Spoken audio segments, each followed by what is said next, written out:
Ai de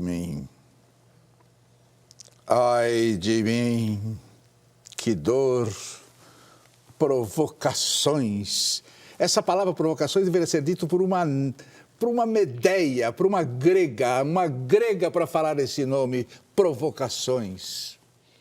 13 anos completos no ar, caminhando no incerto, idolatrando a dúvida. Agora, o ano 14. Este programa pode não ser uma janela aberta para o mundo, mas é certamente um periscópio sobre o oceano do social. Provocações.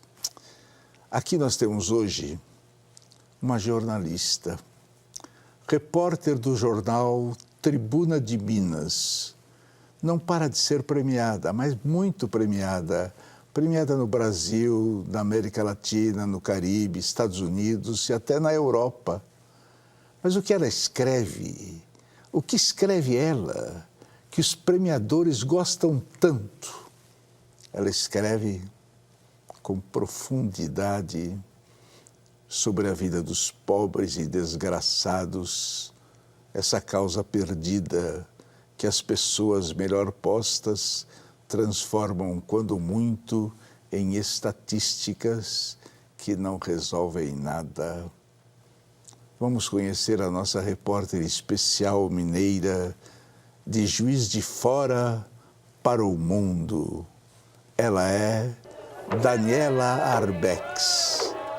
Daniela Arbex, jornalista, 17 anos de profissão, 19 prêmios no Brasil e no exterior. O sucesso já lhe subiu a cabeça? Não, porque eu sempre tive muito pé no chão. Eu acho que o maior prêmio para mim é conseguir transformar a vida das pessoas através das minhas histórias, através do meu texto, através do jornalismo que eu faço. Então, eu me sinto um instrumento de transformação. Eu estou sempre muito com o pé no chão. Mas não há como não se considerar entre as principais jornalistas do país, ou há? Olha, eu estou fora do eixo Rio-São Paulo, né? Então, agora eu sinto que eu estou sendo descoberta. Mas eu trabalhei por muitos anos na invisibilidade. E tirando da invisibilidade pessoas esquecidas da sociedade. A sua pauta, quem faz é você? Sou eu. Isso foi sempre desde o começo. O que é exatamente uma ótima pauta para você? Uma ótima pauta para mim é aquela que eu possa ajudar pessoas, aquela que eu possa fazer refletir, aquela que eu possa provocar reflexão nas pessoas. Eu acho que essa é uma ótima pauta. Por que o jornalismo em sua vida? Olha, porque eu sempre quis transformar a vida das pessoas, eu sempre quis fazer alguma coisa, eu sempre fui muito indignada e eu procurei transformar a minha indignação em ação. E o jornalismo é um ótimo meio para isso, para que a gente possa ser porta-voz das vítimas invisíveis da violência e os socialmente mudos. Daniela Arbex ganhou o prêmio de jornalismo e um prêmio latino-americano pela matéria Holocausto Brasileiro, 50 anos sem punição. Ela vai contar o que é. Preparem-se, conta. O Holocausto Brasileiro nasceu a partir do acesso a um conjunto de imagens feitas no interior da unidade em 1961 pelo fotógrafo da revista Cruzeiro, Luiz Alfredo. Eu fui para uma pauta do dia conversar com um psiquiatra da minha cidade, que hoje é secretário de saúde, em 2009. E no meio da conversa, ele tirou da gaveta um livro e falou: antes que eu me esqueça, você precisa ver isso. E quando eu peguei o livro e eu vi parte dessas imagens, eu não preciso nem dizer que a entrevista terminou ali, eu fiquei completamente impactada, porque nenhuma daquelas imagens me remetia a um hospital, mas a um campo de concentração, e muito mais do que isso, eu fiquei chocada porque pelo fato de a minha geração não saber nada sobre essa história. Mais tarde eu vim descobrir que o Brasil desconhecia uma das suas maiores tragédias.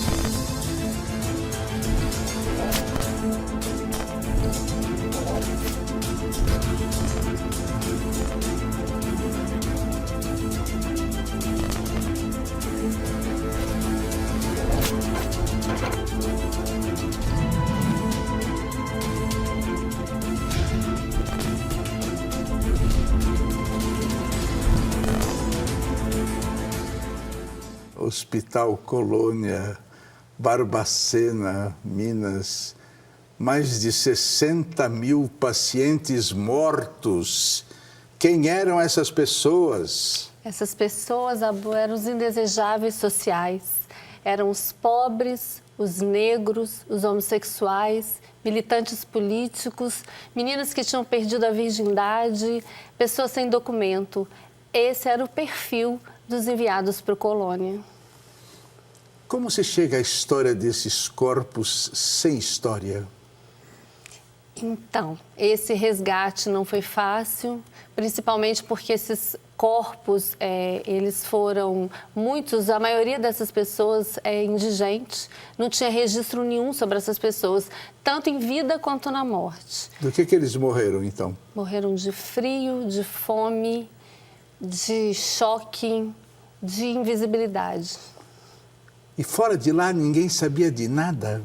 Olha, não dá para dizer que não sabiam, porque em 2 momentos da história do Brasil, a colônia veio à tona. Em 1961, com a matéria da revista O Cruzeiro, que era a maior revista do Brasil.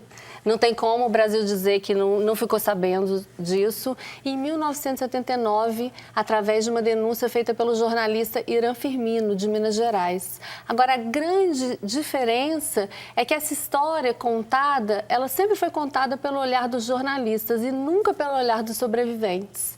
E o Holocausto brasileiro é essa história contada pelo olhar dos sobreviventes, que pela primeira vez tiveram voz. Olha, eu vou dizer uma coisa a você. Eu li Colônia, eu fiquei impactado, eu achei uma coisa que eu não acredito que eu vivo num país como esse.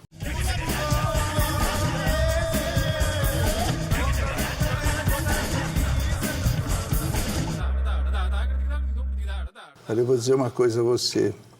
Eu li Colônia, eu fiquei impactado, eu achei uma coisa que eu não acredito que eu vivo num país como esse. Fiquei muito mal. Mas nem o poder sabia de Colônia? Sabia. Sabia porque quando essa denúncia de 1961 veio à tona, todos os governos e o presidente da época, o Jânio Quadros, se mobilizaram para injetar dinheiro na colônia para que pudesse recuperar a dignidade.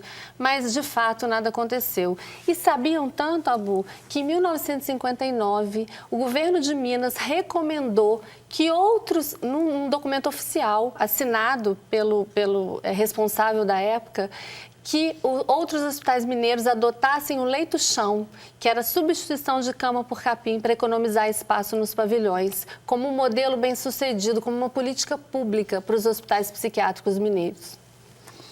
Com que argumentos se mandava pessoas para lá? Olha, bastava ser alguém que tivesse mais poder e que se incomodasse a ordem pública, era um grande candidato a ir para o colônia. As pessoas eram mandadas para lá da mesma forma que os judeus eram mandados para os campos de concentração nazistas, em vagões de carga. Quem mandava? Os poderosos, os fazendeiros, os coronéis, as pessoas que não queriam aquela responsabilidade, governantes, delegados, muitos delegados mandaram pacientes para o colônia, os supostos pacientes para o colônia. As pessoas todas têm que ler Colônia, né? Tem que ler, tem que ler. Essa história precisa ser conhecida. Em conhecida. 1979, o psiquiatra italiano Franco Basaglia, pioneiro na luta pelo fim dos manicômios, disse que em Colônia, lá era um campo de concentração nazista. O que ele viu de pior lá?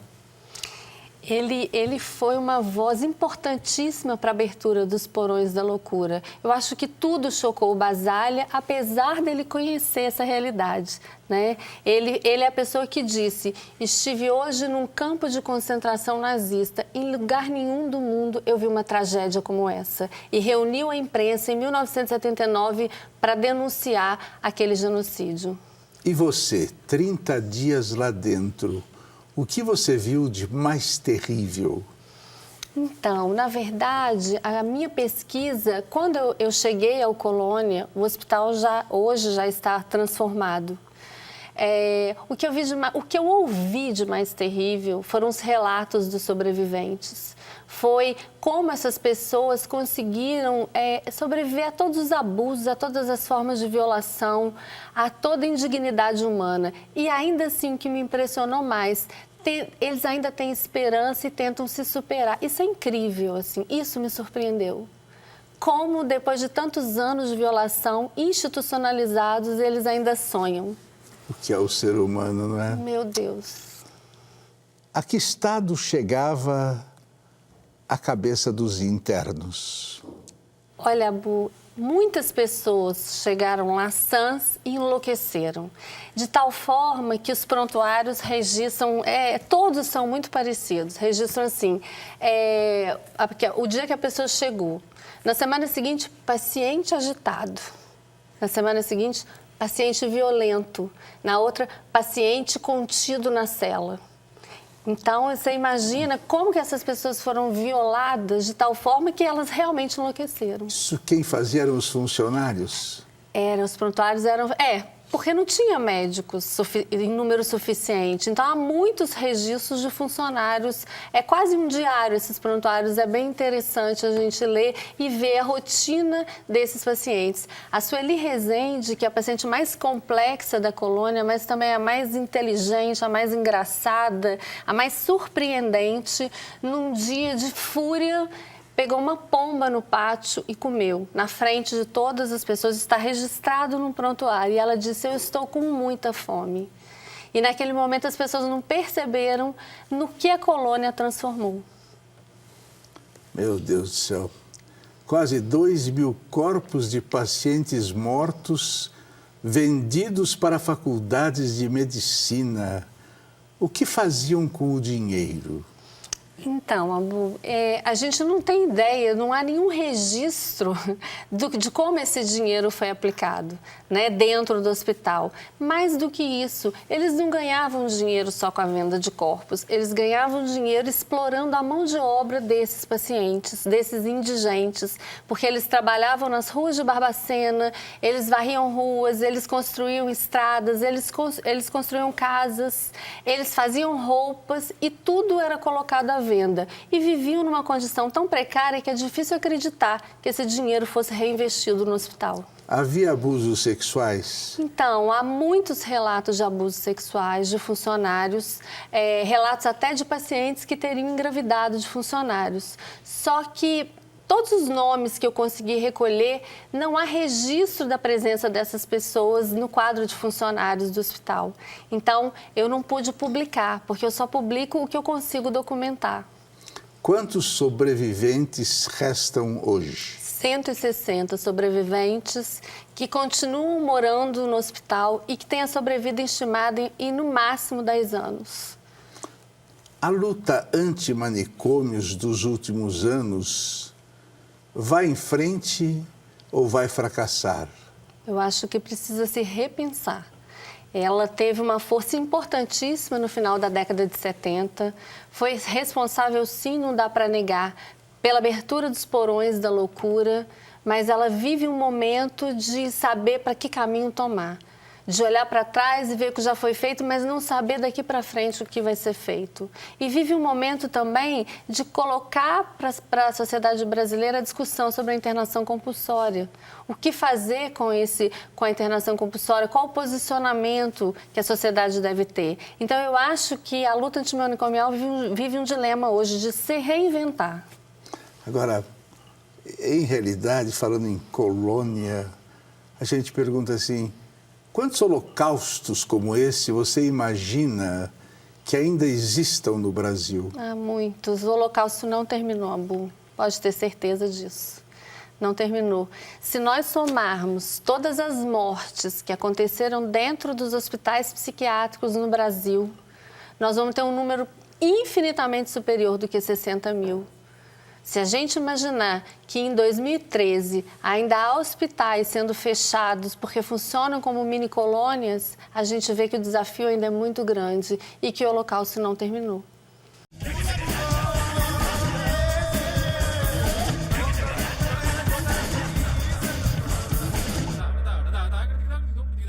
E vejam só que coisa. Hospital Colônia Barbacena foi criado em 1903 em terras que pertenceram a ninguém menos que Joaquim Silvério dos Reis, o que delatou Tiradentes. Comenta isso. Parece que aquilo já estava fadado para dar errado, né? É incrível essa história das terras da Fazenda da Caveira, né? Então, ali foi a Fazenda da Caveira, mais tarde foi um sanatório para tuberculosos e depois acabou sendo a sede do Hospital Colônia, que tinha uma proposta interessante no início, né, que era realmente oferecer um tratamento para os considerados insanos. Só que desde o começo o hospital teve a sua finalidade desviada. Há documentos de 1914 que mostram que já havia superlotação nos pavilhões. Ai, ai, ai, as ditaduras brasileiras, a do Estado Novo e esta última, fizeram uso de Barbacena? Fizeram. Só para você ter uma ideia, o hospital foi criado para ter 200 vagas. Em 1960, o hospital tinha 5.000 pacientes. Um lugar projetado inicialmente para ter 200 pessoas. Você está uma provocadora exata. Uma provocadora exata sempre me maltrata. A pergunta que mais me perseguiu durante todo esse período de investigação dessa história era quem são os responsáveis por esse holocausto. E eu queria saber, eu queria apontar pessoas, nomes, e depois eu ouvi uma resposta que foi a mais lúcida, que foi a da Francisca, a cozinheira que fez um teste de eletrochoque. Para ser promovida a enfermeira, né? Ela me disse hoje, eu disse, de quem é a culpa de tudo isso? Aí ela falou, da sociedade. Porque todos nós fomos culpados. E ela está certa, porque nenhuma omissão, nenhuma violação de direitos se sustenta durante 8 décadas se não houver uma omissão coletiva. Se você pensar que passaram pelo Colônia 10 diretores, que de 1903 a 1980 nós tivemos 28 presidentes do Estado, que era o nome que se dava, interventores, governadores. Se você pensar que nós tivemos médicos, funcionários e que tivemos familiares que deixaram seus parentes lá e nunca mais procuraram saber deles, a gente vai entender que essa culpa é coletiva. Daniela Arbex, jornalista, essa sua reportagem especial lhe curou os males da alma? Não, não me curou os males da alma. Quais são os seus males da alma? Meus males da alma? Eu acho que é a vontade de fazer mais, eu acho que eu faço muito pouco. É a vontade de ser uma pessoa melhor, eu ainda não consigo ser uma pessoa melhor. Porque você percebe que a vida é uma causa perdida? Não, eu não acho que a vida é uma causa perdida, não. Eu acho que a gente precisa abraçar essa causa. Quem maior mal causou ao mundo? A loucura da religião ou essa loucura dos bancos? A loucura da religião, as religiões tradicionais. Você mente? Não. Você é religiosa? Sou. Como é que você gostaria de morrer? Eu não sei, eu não tenho medo da morte. A morte, para mim, é uma passagem. Eu não tenho medo da morte, eu quero saber como eu vou chegar do outro lado, eu quero chegar bem. Mas no hospital você vai ficar com aquele negócio assim? Isso não me incomoda. Eu quero viver bem para poder morrer bem. Se houver reencarnação, como e onde você gostaria de voltar? Olha, eu amaria voltar como jornalista de novo, mas como eu sei que a gente precisa de novas oportunidades, eu quero voltar perto de um trabalho social que eu gosto muito, em Juiz de Fora, da Casa do Caminho, ajudando pessoas. Eu gostaria de voltar ali perto. Qual pergunta você gostaria que eu tivesse feito, mas eu não fiz? Eu estou tão feliz de estar aqui conversando com você que todas as perguntas que eu gostaria de responder, eu estou respondendo. Não tem nenhuma? Ah, Bu, não sei. Então, agora uma pergunta para a gente terminar a entrevista. Daniela Arbex. o que é a vida? Uma oportunidade de progresso. Daniela Arbex, o que é a vida? A vida precisa, a gente tem que fazer valer a pena. Eu acho que é isso. Marcar a nossa passagem pela Terra, fazendo valer a pena. Tá bom. Então dá aqui um abraço, que é a única coisa falsa desse programa. Obrigada. É um abraço, viu? Obrigada, viu, Albu?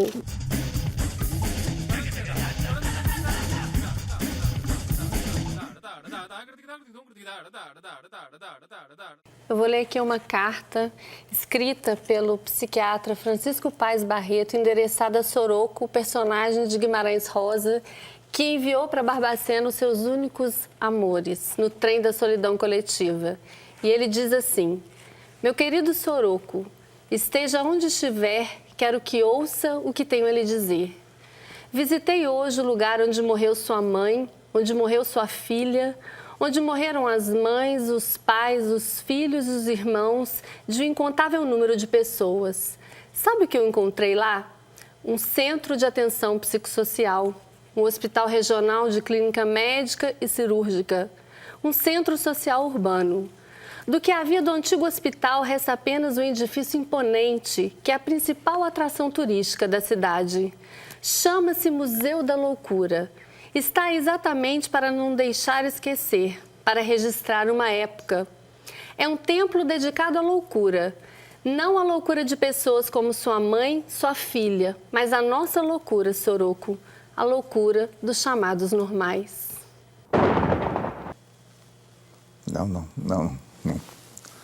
Não é louco. É que eles quebraram o elo da matéria e ele se aproxima mais à essência etérea. Ele não é louco. Ele pensa muito melhor que nós, porque ele pensa mais livre.